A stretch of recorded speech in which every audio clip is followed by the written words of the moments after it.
Redefine Properties says its property portfolio has grown by 11.4 billion rand in the 6 months ended February 2017. It released its 6-month results earlier today. It has property interest in the office, retail and industrial space. Nearly 70% of its portfolio in SA based, with the balance of its interest in the UK, Poland and Australia. This year, shareholders are getting a distribution or dividend of 44.82 cents a share. That's up 7.5% on the previous year's distribution. Earlier, Nompumelelo Siziba spoke to Redefine's financial director at the JSE. You indicate that your property portfolio grew by 11.4 billion rand in the period under review. Just give us a sense or a breakdown of how that grew. The biggest chunk of that acquisition was the Pivotal fund that we acquired at the beginning of this year in January. Pivotal was a capital and development fund. We acquired the entire share capital of Pivotal through a share swap transaction. That was approximately 80% of that 11 billion. The balance of that growth came from the development and refurbishment of existing assets in our South African portfolio. Okay.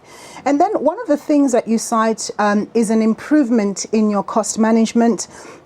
So your costs now on average are 33.9% of your contractual rental income compared to 34.4% in the same period last year. So how is it that you're going about cutting costs?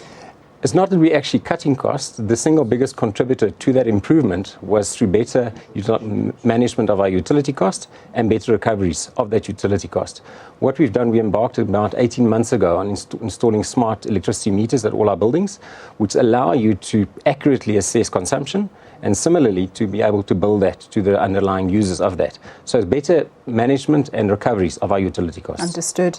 And then presumably your business is heavily correlated to what's happening with the local economy. We know that the economy is not doing very well at the moment.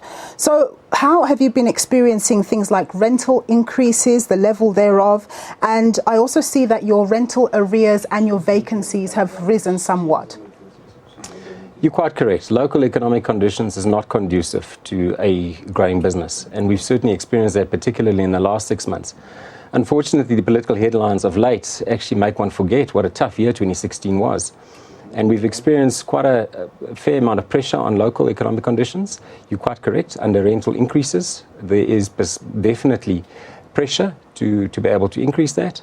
But through a focus on cost management and those things within our control, we managed to counteract that and still achieve growth of 7.5% in our distribution, which we believe in the current climate was quite a remarkable achievement for us. I was going to say that, I mean, your vacancy rate is 5.5%. That doesn't look too bad, given, like you say, the current economic environment that we're in. You're quite right, and you look at the analysis of our vacancy rate. The vacancy predominantly stem from our secondary properties. That would be office properties, particularly in lesser attractive nodes.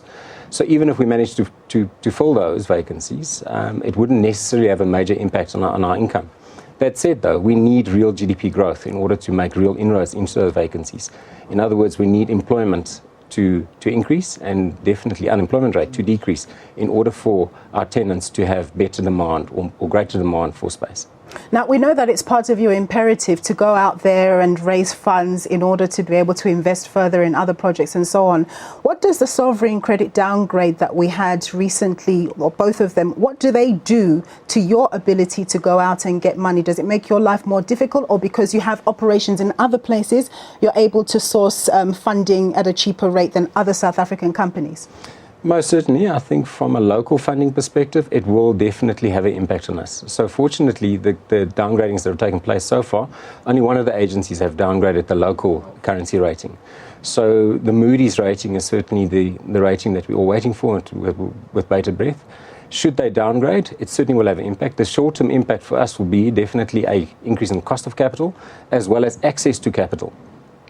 So in order to mitigate against that, we've managed to extend the lease or the maturity profile of our debt, and also we've managed to hedge a fair element. 82% of our interest rates are hedged against increases. But certainly you can only mitigate against that in the medium term. So I think all South Africans, we need to be concerned about developments within that space. And a downgrade will long-term have an impact on GDP growth as well as how the economy grow. And not just real estate owners, all participants in the local economy need stability. All right.